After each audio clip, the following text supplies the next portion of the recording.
সুনামগঞ্জ সদর উপজেলার ব্রাহ্মণগাঁও গ্রামের ৫ শতাধিক পরিবার ৩ থেকে ৪ দফায় নদী ভাঙনের কবলে পড়ে মন্দির মসজিদ সহ বসতভিটা হারিয়ে ইতোমধ্যেই সর্বস্ব হয়েছেন অধিকাংশ পরিবার।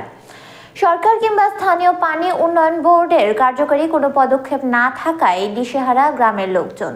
সুনামগঞ্জ প্রতিনিধি কিশাল শেখর দাসের পাঠানো প্রতিবেদন, হানিন ইসলামের ডেস্ক রিপোর্ট। সুনামগঞ্জ সদর উপজেলার কুরবাননগর ইউপির ব্রাহ্মণগাঁও গ্রামে ৫ শতাধিক ভূমিহীন দিনমজুর ও কৃষকের বসবাস হলেও সুরমা নদীর তীরবর্তী হওয়াতে বিগত ২০১৯ সাল থেকে শুরু হওয়া নদী ভাঙনে ইতিমধ্যে ২.৫ শতাধিক পরিবারের বসত ভিটা, ৪টি মন্দির ও ২টি মসজিদ নদীগর্ভে বিলীন হয়ে গেছে। গত ১৬ ডিসেম্বরের পর থেকে যেভাবে নদী ভাঙন দেখা দিয়েছে, এতে ২০-৩০টি পরিবারের বসত ভিটা নদীগর্ভে বিলীন হয়েছে। আরও প্রায় শতাধিক ঘরবাড়ি রয়েছে হুমকির মধ্যে। ফলে সুরমা নদীর তীরবর্তী এই গ্রামের মানুষজন তাদের বসতভিটা নিয়ে শঙ্কায় দিন কাটাচ্ছেন বলে অভিযোগ তাদের। অবিলম্বে সরকার ও স্থানীয় পানি উন্নয়ন বোর্ড কার্যকরী পদক্ষেপ না নিলে তারা আগামী চৈত্র মাসের আগেই গ্রামের অধিকাংশ পরিবার তাদের বসতভিটা হারিয়ে নিঃস্ব হয়ে পড়ার সম্ভাবনা রয়েছে। হুমকির মুখে থাকা ওই সমস্ত পরিবারগুলো তাদের পরিবার পরিজন নিয়ে কোথায় অবস্থান করবেন জানা নেই তাদের। ব্রাহ্মণগাঁও গ্রামের অধিবাসী আমরা নদী ভাঙ্গনে অনেক কষ্ট ভোগ করতেছি এবং অনেক মানুষ অনেক কষ্ট ভাঙ্গিয়া যাইতেছে, মানুষের ঘরে অনেক কষ্ট করতেছে। মানুষ গরিব মানুষ, এই কষ্ট করে মানুষ ঘর বানাইছে এবং ভাঙ্গিয়া যাইতেছে, সবাই কষ্টের মধ্যে আছে। আমরা একটু ভালোভাবে এর বলক দিতে চাই। স্বাগতম। আমি সরকার বাহাদুরের পক্ষে কিছু বলতেছি। এই মোহনা টেলিভিশনের মাধ্যমে আমার বাবা একজন রিটায়ার্ড ফরেস্ট অফিসার ছিলেন, কিন্তু উনি কোনো জায়গা সম্পত্তি আমাদের লাগি করেন নাই। এই কিছুদিন পরে পরে একটা বাড়ি জন্মায় আর নদীতে ভাঙ্গা নেওয়া যায়, কিছুদিন পরে পরে একটা বাড়ি তৈরি করে আমাদের জন্য একটা বাড়ি নেওয়া যায়। ১ নম্বর, ২ নম্বর, ৩ নম্বর বাড়ি আমাদের নদীতে চলে গেছে। এখন ৪ নম্বর যে বাড়িটা ছিল আমার, এই বাড়িটা পর্যন্ত গড় সহিতে নদীতে নিয়ে গেছে। কিন্তু আমরা প্রশাসনিকভাবে অনেক চেষ্টা করেছি প্রশাসনের সাথে জড়িত হইয়া যে আমরা এই যে কিছু ফ্যামিলি আছি নদী ভাঙ্গনের কবল থেকে নিয়ে রক্ষা পাই, কিন্তু প্রশাসনে আমাদের দিকে নজরই দেয় না। এখন আমরা চাইতেছি এই মোহনা টিভির উদ্যোগে কোনো প্রশাসনিকভাবে সরকার বাহাদুরের কাছে আবেদন করতেছি, আমাদের এই ফ্যামিলিগুলারে যদি তাৎক্ষণিকভাবে রক্ষা করতে পারেন তে আমরা বেঁচে যাই, নয়তো রাত্রে শুধু একজনের মুখে দিয়ে চাই আর একজনের কান্না ছাড়া আর কোনো গতি নাই আমাদের। আমি সুনামগঞ্জ সদর উপজেলার কুরবাননগর ইউনিয়নের ৬ নং ওয়ার্ডের ইউপি সদস্য আব্দুল মান্নান। আমি বিগত ১৫ বছর থেকেই দেখতেছি আমাদের নদী ভাঙ্গনের যে অবস্থান। ১৫ বছরের ভিতরে প্রায় ২৫০ ফ্যামিলির ভিটে বাড়ি হারা হয়ে গেছে। তবু যাদের ভিটে বাড়ি হারা হয়েছে তাদের এক মুষ্টি জমি পরিমাণও কিছু নেই। ওরা এখন মানুষের বাড়িতে বাড়িতে থাকতেছে, ওরা ভূমিহীন। ২৫০ ফ্যামিলি প্রায় ভূমিহীন। আমি মেম্বার হিসাবে এটা সার্টিফাইড করেও ওদেরকে আমি কিচ্ছু করতে পারতেছি না। ১৫ বছর ধরে আমাদের যে নদী ভাঙ্গনের যে অবস্থা, এবছর আমাদের নদী ভাঙ্গনের অবস্থা আরও গুরুতর অবস্থা হয়ে দাঁড়িয়েছে। ১৬ই ডিসেম্বরের পরে প্রায় ২০ থেকে ২৫টি ফ্যামিলি আমাদের নদীর গর্ভে চলে গেছে। এখন আমরা তাৎক্ষণিকভাবে সরকার বাহাদুরের কাছে মোহনা টিভির সহযোগিতায় আমরা চাচ্ছি যে আমাদের এত ধন্যবাদ দিতে হয়, আমাদের কাছে কেউ আসে নাই। মোহনা টেলিভিশন এসে আমাদের যে তথ্যগুলো নিতেছে, আমরা মোহনা টেলিভিশনকে অনেক ধন্যবাদ দিচ্ছি, কারণ আমাদেরকে কেউ দেখে নাই, ১৫ বছরে দেখে নাই। এখন আমরা চাচ্ছি তাৎক্ষণিকভাবে যদি আমাদের এই নদী ভাঙ্গনের জন্য পানি উন্নয়ন বোর্ডে যদি বস্তা পেলেও আমাদেরকে রক্ষা করতে পারতো, তাহলে আরও ২৫০ থেকে ৩০০ ফ্যামিলি বেঁচে যেত। ৫০০ ফ্যামিলি আমাদের এই নদী ভাঙ্গনের কবলের মোকাবেলা করতেছে। এখন আরও কিছু কৃষক আছে, কৃষকের জমি হারা হয়ে গেছে, এখন সে বর্গা চাষি করে খাচ্ছে, দিনমজুর, দিন আনে দিন খায়।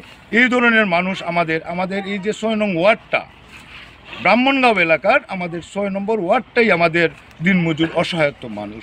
আপনারা সরকারের মানুষ, যে কোনো মানুষ এসে প্রতিটা ঘরে ঘরে জিজ্ঞেস করলে বুঝতে পারবেন আমাদের এলাকাটা কী ধরনের অবস্থানে আছে। একমাত্র নদী ভাঙ্গনের কবলে মানুষ দিশেহারা হয়ে গেছে। আপনারা আমরা যখন নদী ভাঙ্গা যায় তখন আমরা ৪ নম্বর গেছে, ৬ নম্বর মন্দির গেছে ভাঙ্গা। এখন আমরা ৫ নম্বর মন্দির আমরা যখন রয়েছি, এখন বাড়িঘর আমরা যদি না যায় থাকে না, তখন আমরা কীরকম থাকি বাড়ি করো। এখন আমরা তো গাঙ্গের ভাড়ো হয়েছি লক্ষ্মীয়া, এখন আপনারা দেখতে নেই, এখন আমরা কী করবো আর? আমাদের ব্রাহ্মণগাঁও উত্তরের দিকে বাড়িঘর বিলীন যাইতেছে। আমরা চাই যে বাংলাদেশ সরকারের কাছে যাতে আমরা তড়িৎ গতিতে আমরা এই ব্যবস্থাটাও আমরা যাতে মানুষের জীবনটা রক্ষা হয়। মানুষ আহাকারে খানতেছে। আমরা যখন ঘর দরজা ভাঙ্গা যায়, যেমন মন্দির 5টা মন্দির আমরা গেছি, যাওয়ার পরে এখন আমরা 8টা মন্দির আমরা আছে, এরপর তো নদীর পাড়ও আছে। এখন আমরা তো একটু সমর্থ নাই বলে বাড়ি ঘর কিনতাম পারবো, এই তো অভিজ্ঞ নাই। ঘর দরজা ভাঙ্গা যায়, আপনারা যা পারেন তা আমরা একটু উপকার করবেন, যাতে আমরা গাঙ্গের ভাঙ্গাটা আমরা দিয়া দিতেন, আমরা চলার মতন সম্পর্ক থাকতো, আমরা চলতাম। বা চৈত মাসের ভিতরেও আমরা যাতে এখান থেকে আর উঠে না যাওয়া লাগে, আমরা এইভাবে আমরা যাতে একটু পরিবেশটা কইরা দিবেন। আমরা ইউনিয়নে নদী ভাঙ্গনের বিষয়টা কিন্তু দাঁড়াগাঁও উত্তর থেকে দক্ষিণ পর্যন্ত মোটামুটি এটা আমবাড়ি সীমানা পর্যন্ত আমাদের এই নদী ভাঙ্গনের এই সমস্যাটা। পূর্বে তো আমাদের সাদিক মহোদয়ের মাধ্যমে মসজিদ সংলগ্ন এই নদীতে কিছু ব্লকের খাওয়া হয়েছিল। ব্লকের খাওয়া হওয়ায় এই মুড়াটা এখন রক্ষা হয়েছে। আর উত্তর সাইডটা কিন্তু বেশি এফেক্টেড হয়েছে উত্তর সাইড। এখন বর্তমানে যে সমস্যাটা দেখা যায়, 2-3টা ফাটল দেখা দিচ্ছে, এই 2-3টা ফাটলে আরও কিছু বাড়িঘর চলে যাবে নদী পথে। তো এটা যদি অতি দ্রুত একটা সুষ্ঠু সমাধান না হয়, সংস্কারের ব্যবস্থা করা না যায়, তাহলে গ্রামটা কিন্তু পূর্বে কিন্তু অর্ধেকটা গ্রামই নদীগর্ভে চলে গেছে, এখন বাকিটাও চলে যাবে। নদীর ঘরে যারা আছে এরা থাকতে পারবে না, হয়তোর ভিতরে যারা আছে এরা আবহাওয়া তো রক্ষা হবে। আর ওইদিকে কিন্তু একটা বিশাল একটা নালা আছে আগে, এইটা কিন্তু এখন বান্ধা আছে। যদি এই বাঁধ 15 বছর ক্ষতিগ্রস্ত হয়, তাহলে শুধু বাউনগাঁও না, আমরা সবাই এফেক্ট হব, এটা রক্ষা করা সম্ভব হয় না। আমরা এখানে বারবার সংস্কার হাত করাইছি, যেমন মোটামুটি ভালো আছে, কিন্তু নদী শাসনটা যদি দ্রুত না হয় আর কি, তাহলে বামনগাঁও গ্রামকে রক্ষা করা কঠিন হয়ে দাঁড়ায়। আপনার সরকারটির কী দাবি? সরকার তো আমরা বারবার পানি উন্নয়ন বোর্ডের সাথে আমরা যোগাযোগ করছি, সেই মহোদয়ের সাথে আমাদের আলাপ হয়েছে।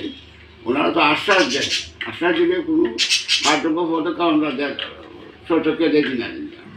ইদানিং শুনছি নাকি একটা টেন্ডার হয়েছে, এটা কতটুকু সত্য এটা আমরা কোনো তথ্য পাইতেছি না। যদি পশ্চিমে কোনো সরকার থেকে কোনো পদক্ষেপ না নেওয়া হয় বা পানি উন্নয়ন বোর্ড এটা যে গুরুত্ব সহকারে এটা না দেখেন, পূর্বে কিন্তু বারবার সার্ভে হয়েছে এই বামনগাঁও এবং দাঁড়াগাঁও পর্যন্ত। আমাদের সাদিক মহোদয় যখন ছিলেন, এটা কয়েকবারই সার্ভে করা হয়েছে, তো সার্ভে কিন্তু পানি উন্নয়ন বোর্ড জানিয়েছে 2023 সালে পানি মন্ত্রণালয়ে একটি প্রতিবেদন পাঠানো হয়েছে। মন্ত্রণালয় থেকে নির্দেশনা পেলেই এই জেলার যে সমস্ত জায়গা নদী ভাঙন দেখা দিয়েছে সেখানে প্রোটেকশন ওয়াল দেওয়ার কাজ শুরু হবে বলে জানান নির্বাহী প্রকৌশলী মামুন হাওলাদার। সুনামগঞ্জ জেলায় গত 2023 সালে আমরা এখানে একটি ফিজিবিলিটি স্টাডি সম্পন্ন করেছি। ফিজিবিলিটি স্টাডিতে আমরা নদী খনন এবং নদীর ভাঙন আছে সেগুলোর জন্য আমরা সুপারিশ করা হয়েছে ফিজিবিলিটি স্টাডিতে। যেহেতু আমাদের এখন এই মুহূর্তে আমাদের নদীর ড্রেজিংটা খুবই গুরুত্বপূর্ণ, সেই আলোকে আমরা ডিবিপি প্রণয়ন করেছি এবং ইতিমধ্যেই আমরা প্ল্যানিং কমিশনে এই ডিবিপি পাঠিয়েছি এবং তারা এই বিষয়ে একটি যাচাই বাছাই সভা করেছে। যাচাই বাছাই সভা করার পরে আমাদের কাছে তারা কিছু সংশোধনী দিয়েছে, আমরা সেগুলো করতেছি এবং সংশোধনী হলে আমরা নদীর ড্রেজিংগুলো কাজ শুরু করবো। পাশাপাশি আমাদের যে বিভিন্ন জায়গায় যে নদী ভাঙন আছে সেই জায়গাগুলো আমরা এখানে চিহ্নিত করা হয়েছে এবং এই জায়গাগুলোতে যেন নদী ভাঙন সৃষ্টি না হয় সেজন্য আমরা নদীর তীরে স্থায়ী প্রতিরক্ষণ কাজ বাস্তবায়ন করব। এবং এখানে যে ব্রাহ্মণগাঁও সেখানে কিন্তু আমাদের প্রায় 700 মিটার মতো জায়গা নদীর তীর প্রতিরক্ষণ কাজ অন্তর্ভুক্ত রয়েছে। ইতিমধ্যে আমরা ফিরিয়া প্রকল্পের আওতায় ওখানে 350 মিটার দৈর্ঘ্যের একটা স্থায়ী নদীর তীর প্রতিরক্ষণ কাজ বাস্তবায়ন করতেছি। যদি আমাদের এই যে ডিবিপিটা অনুমোদন হয় আমাদের সেকেন্ড ফেজে, তাহলে আমাদের ওখানে যে মানে সুরক্ষিত নয় এরকম অংশ যেটা এখন যেটা ভাঙন প্রবণ দেখা যাচ্ছে সেখানে আমরা প্রকল্পের মাধ্যমে কাজ বাস্তবায়ন করলে এলাকার লোক উপকৃত হবে এবং ভাঙন কমে আসবে। আচ্ছা, তারা তো যেটা কি চৈত্র মাসের আগে কি আপনারা এই কি কার্যকরী কোনো না, এটা আসলে ডিবিপিটা আমরা এখন পর্যন্ত যে আমাদের এখানে দুটো পর্যায়ে ডিবিপিটা বাস্তবায়ন করা হবে, একটা প্রথম পর্যায়ে এবং দ্বিতীয় পর্যায়ে। প্রথম পর্যায়ে আমরা ড্রেজিংটা করব, দ্বিতীয় পর্যায়ে আমরা এই নদীতে প্রতিরোধমূলক কাজ করবো। অর্থাৎ ভাঙ্গন কবর এলাকাগুলোতে আমরা প্রতিরোধমূলক কাজ বাস্তবায়ন করবো। হ্যাঁ, তাদের প্রতিরোধমূলক কাজ বাস্তবায়ন করলে তাদের এলাকার লোক সুবিধা উপকৃত হবে। তবে এই মুহূর্তে আমাদের ইমার্জেন্সি কন্ডিশনে আমরা ঊর্ধ্বতন কর্তৃপক্ষকে জানিয়েছি, তারা আমাদেরকে অনুমতি দিলে আমরা সেখানে কাজ বাস্তবায়ন করব। হানিন ইসলাম, সিএন বাংলা নিউজ ডেস্ক।